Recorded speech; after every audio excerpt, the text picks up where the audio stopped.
Because the Lord has created the woman to be a woman of Eden, or a woman of the presence of God, he has made her to be a helper. He also has made the woman to be submissive. Submissive. Now I want to go over some things we discussed before. This submission is not worldly, ungodly, secular, Lifetime movies based submission. Amen. Remember, this is biblical womanhood. So it presumes the establishment of biblical manhood. Remember that the requirement for submission is not to a gender. Submission is the Greek word hupotasso, which is a military term. That means to voluntarily come under the authority of another. And the King James Version of the Bible translated hupotasso as sub-meter. Meter is the word vision. Sub means under.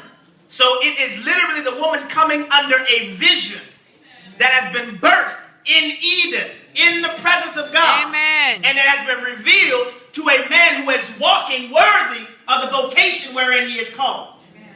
See, when I just talk about submission and I say, well, first of all, the submission is to a man of the presence of God. That the presence of God is his primary attraction. That he is drawn by the Spirit of God into prayer. That he is drawn by the Spirit of God to be a man of the Word. That he is a biblical protector. He is a biblical cultivator. He is a man that knows who he is, what God has called him to be, and he is walking in that God-ordained purpose. What woman would not want to submit to that kind of man? Amen. So when we discuss a submission, we don't want to reduce it down to a post-rebellion concept. We want to remember we're looking at this before the fall.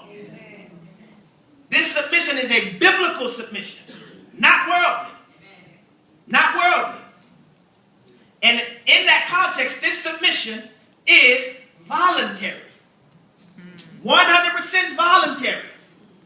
Just as the Lord doesn't compel us to receive him, that us as men, if we're considering joining ourselves to a woman, we would want to investigate as to whether or not submission is present. Because remember, if it's not, you can't make it so. Because it has to be willful. It has to be voluntary. But just let us marinate that for a second. Because we want to make sure we, as God's people, we engage life with God's eyes. We want to see as he sees. All right. I said that biblical submission presumes qualified headship. Only a fully mature Adam is worthy of a mature Eve. All right. And I'm moving through this quickly on purpose. But there'll be a time we can unfold. And if the Lord allows, I may have one other subject to deal with this, but I'll wrap it up. The next thing I want to mention, and I said this before, but I'm going to go into a little more detail on it. Submission is not about quality. It's not a quality assessment. It's not a value evaluation. It's about order. It's about order. Anything with two heads is a monster. You've heard the term, too many chefs in the kitchen. It's not about value. It's not saying that the man is more valuable to God than the woman. It's not even close to saying that. In many circumstances, really, and almost most of them, the woman oftentimes is more valuable in terms of family interaction than the man, but it's about order. And the picture from this comes from 1 Corinthians chapter 11, verse 3. And Paul is writing and he says, but I want you to realize that the head of every man is Christ, and the head of the woman is man, and the head of Christ is God.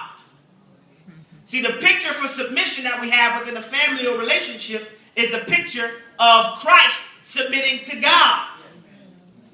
Christ is in no way less valuable to the eternal Godhead than the Father is.